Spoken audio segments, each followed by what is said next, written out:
আর পাহাড়ের বৃষ্টি হলে এরকমই হয়, শুরু হলে থামতে যায় না। দেখো কনস্ট্যান্টলি বৃষ্টি হয়ে চলেছে কালকে রাত থেকে। ওদিকটা তো পুরো একদম পুরো সাদা হয়ে গেছে, এদিকে পুরো একদম। আর আমরা এখন এখানে বসে চা খাচ্ছি, কিচ্ছু করিনি, পাগলি রঙের অবস্থায় কেমন আছে সেই দেখো। কালকে যখন আমরা এখানে এসে পৌঁছালাম তখন এখানের ওয়েদারটা কি সুন্দর ছিল দেখো, তোমরা তো দেখেই থাকবে আগের ব্লগে। চারিদিকটা চকচক করছে, কি সুন্দর লাগছে। আর কালকে রাত থেকেই বৃষ্টি শুরু, আর তারপরের দিন মানে আজকে ওয়েদারটা দেখো কীরকম হয়ে রয়েছে, ম্যার করছে, পুরো ঘোলা, ঘুটঘুট করছে, কীরকম একটা অন্ধকার অন্ধকার হয়ে রয়েছে। ওয়েদার কা ক্যা হে वो तो बदलते रहेंगे। हम चले आए हैं ব্রেকফাস্ট करने ব্রেকফাস্ট টেবিল পে। সকালে রুমে গিয়ে ওরা বেডটি দিয়ে এসেছিলো, তারপর আমরা সামান্য একটু তৈরি হয়ে চলে এসেছি ব্রেকফাস্ট করতে। Hello, good morning from চারকোলে।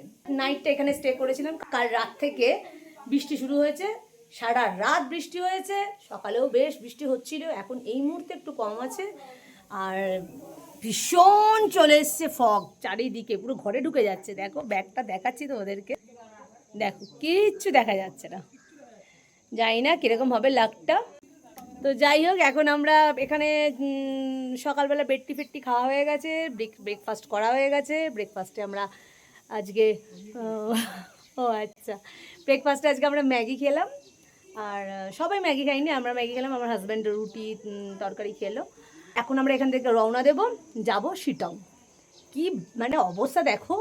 তবে এরকমটা আবার কিছুক্ষণ বাদেই আবার চেঞ্জ হতে থাকবে, জানো তো, মুহূর্তে মুহূর্তে চেঞ্জ হচ্ছে। কিছুক্ষণ আগে অবধি বেশ পরিষ্কার ছিল, হুট করে এত কুয়াশা চলে আসলো। ঠিক আছে, এই মুহূর্তে এখন বৃষ্টিটা একদমই নেই, এক ফোঁটাও বৃষ্টি পড়ছে না এই মুহূর্তে। এখন আমাদের লাগেজ ফাগেজ সব প্যাক চলছে, আর আমরা এখন এখান থেকে বেরিয়ে যাচ্ছি। যাওয়ার পথে দেখা হবে, বৃষ্টি যদি সেরকম একটা না হয় তো মাঝে সাঝে নামবো পয়েন্টগুলোতে। বৃষ্টি হলে কি হবে আমি জানি না। ঠিক আছে, চলো দেখা হচ্ছে অন দ্য ওয়ে। রাস্তায় চলতে চলতে তোমাদের সাথে দেখা হতে থাকবে, কথা হতে থাকবে। এই মুহূর্তে এখন বেরোচ্ছি, ওকে বাই। আপেল নিবি নাকি? এই দেখো এখানে একটা আপেল গাছ রয়েছে, আপেলগুলো ছোট ছোট হয়ে আছে, এই যে এখন খাওয়ার মতো না। অনেকগুলো আপেল ধরেছে, অনেকগুলো অনেকগুলো। ঠিকই, একটা দাঁড়িয়ে সেলফি নিয়ে নে, সেলফি তো বানতা হ্যায় ইয়ার। রয়েছে অনেকগুলো, অনেক, কিন্তু কোনোটাই খাওয়ার যোগ্য হয়নি। চলো আমাদের গাড়ি রেডি, চলে আসি। ঘন কুয়াশা ভরা মেঘের বুক চিরে সদ্য হয়ে যাওয়া বৃষ্টিতে ভেজা কালো কালো পাহাড়ি রাস্তা ধরে এগিয়ে যেতে যে কি ভালো লাগছে সেটা কোন ভাষায় বোঝাই তোমাদের। এটা বোঝানো যায় না, এ এক অদ্ভুত অনুভূতি, শুধু অনুভব করতে হয়। বেরোতে বেরোতে আমাদের 11:30 বেজে গেল। ওই আর কি, বেরোনোর আগে আগের মুহূর্তে এখানে একটু রিফিল করলাম, তারপরে একটু ফাটাফাটি করতে করতে দেরি হয়ে গেল। এটা হবেই করে ফেলেছে। আর হাজবেন্ডের সাথে ঝগড়া করলাম, মোটেও ঝগড়া করিনি এখন অবধি, দাঁড়াও ওটা পেন্ডিং আছে, ওটা পরে হবে। তারপরে এখন অবধি সেভাবে কিছু ঝগড়া না, বৃষ্টি হচ্ছে, শুরুই হয় না, ওই আর কি এসব ফালতু বকো না। প্লিজ আমাকে আমার কথাটা কমপ্লিট করতে দিন। তো আমরা এখন যাচ্ছি শিটং এর পথে। শিটং তো সিট করতে করতে টং টং করতে করতে আমরা যাচ্ছি শিটং এর পথে।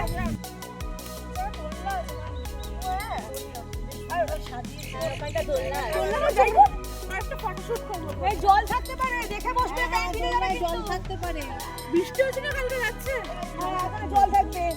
এদিকটা দেখ, এখন এই দিকটা এইটুকুনি অন্তত ক্লিয়ার আছে অনেকটা। আমরা এখন চারকোলেই আছি, রত্না আদিত্য হোমস্টেতে ছিলাম, সেখান থেকে এখানে আসলাম। এটাও একটা হোমস্টে, এটা হচ্ছে লামাদারা হোমস্টে। দেখো হোমস্টেটা খুব সুন্দর। আর ঢুকতেই আমরা যেটুকু দেখলাম মনে হলো এখানে কোনো পার্টি হয়েছে কালকে, নানা রকম চেয়ার রয়েছে, প্যান্ডেল করা রয়েছে, মনে হচ্ছে কোনো পার্টি ম্যারেজ পার্টি হয়েছে আই থিঙ্ক। হ্যাঁ, তো এখানে ভিউটা সত্যি অসাধারণ ভিউ, আরও ভালো লাগতো যদি ওয়েদারটা ভালো হতো। দেখো কি সুন্দর, যদিও আমরা যেখানে ছিলাম ওখানেও ভিউটা যথেষ্ট ভালো ছিল। এগুলো বাচ্চাদের স্লিপ বাবা, তোমার বয়স পেরিয়ে গেছে এই স্লিপগুলোর জন্য। দেখো ওদিকে কতটা জল জমেছে দোলনার উপর, বসো না কিন্তু, একদম বসবে না। আমাদের নেক্সট ভিউ পয়েন্ট হচ্ছে পাম্বুদারা, যাচ্ছি সেই দিকেই। গাড়ির কাঁচের জানলার দিক থেকে আর চোখ সরে না, শুধু সবুজ আর সবুজ, তার মাঝে মাঝে থোকা থোকা মেঘ, কখনো বা আসছে কখনো বা যাচ্ছে বলে মনে হয়। চলেছি অ্যাডভেঞ্চার করতে, 2 টোনাটুনি। কোথায় যে যাবো তা জানি না। ওয়াচ টাওয়ার থেকে সিঁড়িগুলো দেখার পর বেশ ইচ্ছে হলো সিঁড়িগুলো বেয়ে নিচের দিকে একটু নেমে যেতে। জানি না নিচের দিকে নেমে গেলে আদৌ কিছু দেখতে পাবো কি পাবো না। তো ওই নামতে নামতেই ওই জায়গাটা দেখলাম। ওই জায়গাটাকে কি বলবো, সুসাইড পয়েন্ট বলবো নাকি? সত্যি সত্যি হয়ে যেত কিছু একটা, জানো তো। আমি না দেখেই ওখানে নাচানাচি শুরু করতেই যাচ্ছিলাম। তারপরে আমার হাজব্যান্ড দেখে বললো, দেখো ওখানটা ফাটা রয়েছে, ওই দিকটা একদম যাবে না। তারপরে দেখে আবার একটুখানি সামনে চলে আসলাম। সত্যি জায়গাটা কিন্তু একটু রিস্কি ছিল। পাহাড়ে তো রিস্ক থাকেই, একটু এদিক ওদিক হলেই খাদে পড়ে যেতে হবে। কালিম্পংয়ের অফবিট করতে চাইলে পাম্বুদারাকে অবশ্যই লিস্টে রাখবেন, দেখবেন ভালোই লাগবে। এই ভিউ পয়েন্টে আসতে হলে সেবক রোড ধরে করোনেশন ব্রিজ পার হয়ে কালীঝোড়া ড্যামে আসতে হবে। তারপর ডান দিকে মোড় নিয়ে প্রায় 25 কিলোমিটার উপরে উঠে আসলেই পাম্বুদারা চলে আসবেন। এখানে আমি একটা রিলও করেছিলাম, এই রিলটা বোধহয় এখনো পোস্ট করা হয়নি। চলো তার আগে ব্লগটা পোস্ট করে দিলাম। কুয়াশা বৃষ্টির ওয়েদারের জন্য আজকের ওয়েদারটা এখানে ঠান্ডা ঠান্ডাই লাগছিল, কিন্তু এই ওঠা নামা হাঁটা চলা করতে করতে সেই ঠান্ডাটা খুব একটা আর লাগছিল।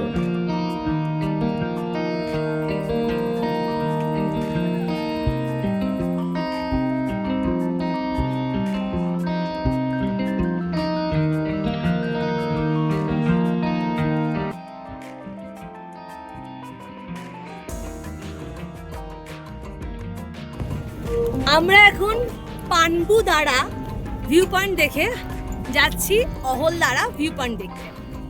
তো মাঝখানে আমরা এখানটায় বেশ অনেকটা সময় কাটালাম। এতটা সময় কাটানো হয়তো ঠিক হয়নি, কিন্তু বেশ ভালো লাগছিল তাই কাটিয়ে ফেলেছি। আর এখানে যেটা দেখা যাচ্ছে সেটা হচ্ছে তোমার করোনেশন ব্রিজটা দেখা যাচ্ছে, তিস্তার উপরে যে ব্রিজটা। তো সেই ব্রিজটা এখান থেকে খুব সুন্দর এবং পরিষ্কার দেখা যাচ্ছে। তবে হ্যাঁ, যখন যখন মেঘ চলে আসছে তখন আর কিছুই দেখা যাচ্ছে না, পুরোটাই সাদা। কিছুক্ষণ মুহূর্তের মধ্যেই মেঘ আসছে আর যাচ্ছে, আসছে আর যাচ্ছে, এটা বেশ ভালো লাগছে। তো চলো দেখা হচ্ছে অহলদারা ভিউ পয়েন্টে। বেলা অনেকটাই হয়ে গিয়েছিল, তাই দেবরাজ মানে আমাদের ড্রাইভার বলল যে সামনেই হোমস্টে রয়েছে, আগে ওখানে ঢুকে লাঞ্চটা সেরে নিই, তারপরে আমরা অহলদারাটা ঘুরতে যাব। সিটংয়ে আমরা চলে আসলাম। সিটংয়ে এসে আমরা যে হোমস্টেতে রয়েছি সেটা হচ্ছে হিমাল হোমস্টে। তো রুম টুরটা আমরা পরে দিচ্ছি। হ্যাঁ, ওটা নর্মালি সব যাই হোক। আগে খেতে যাব, টাইম হয়ে গেছে, খিদেও পেয়ে গেছে, চলো আগে খেয়ে নিই, তারপরে রুম টুরটা দেবো। ওকে চলো। লাঞ্চ করতে এসছি এখানে, পুরো অন্ধকার, ক্যান্ডেল লাইট লাঞ্চ করবো। অন্ধকার মিন্স কারেন্ট চলে গেছে। ঠিক আছে, দেখি ক্যান্ডেল ফ্যান্ডেল জ্বালাই, ক্যান্ডেল লাইট লাঞ্চ হবে। আমার মোটেও ভালো লাগে না ক্যান্ডেল লাইট, আমার একদম ভালো লাগে, আমারও ভালো লাগে।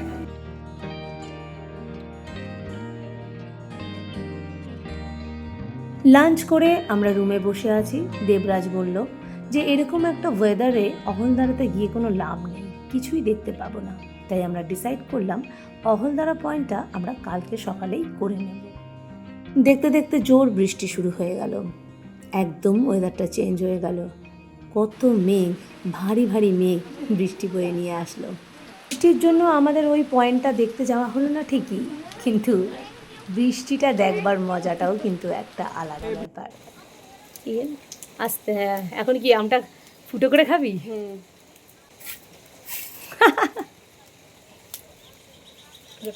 দেখিস গায়ে পড়ে না যেন, ঝুঁকে খা, গায়ে পড়ে না যেন।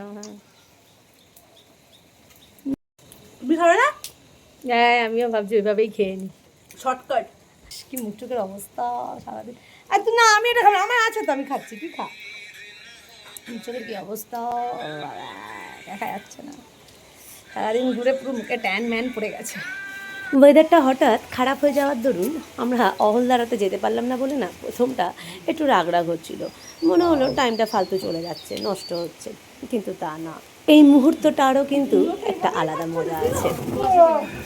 এখন আমরা রুমে বসে আছি, কারেন্ট নেই। এখানে মোটামুটি দেখলাম 3টে জায়গায় যে আমরা ঘুরে আসলাম, মানে এটা 3rd প্লেস। ফার্স্টে গেলাম তোমার পেডং, সেখানেও দেখলাম কারেন্টের একটু সমস্যা। চারকোলে গেলাম, ওখানেও তাই কারেন্ট, ওখানে তো হোল নাইট কারেন্ট ছিল না, যদিও একটু বৃষ্টিপাতটা হয়েছিল বলে আরও বেশি হয়তো।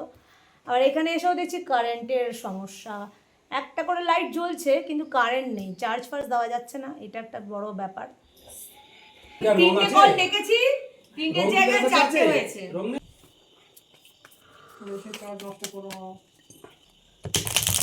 এটা ঠান্ডা হয়ে যাচ্ছে তো।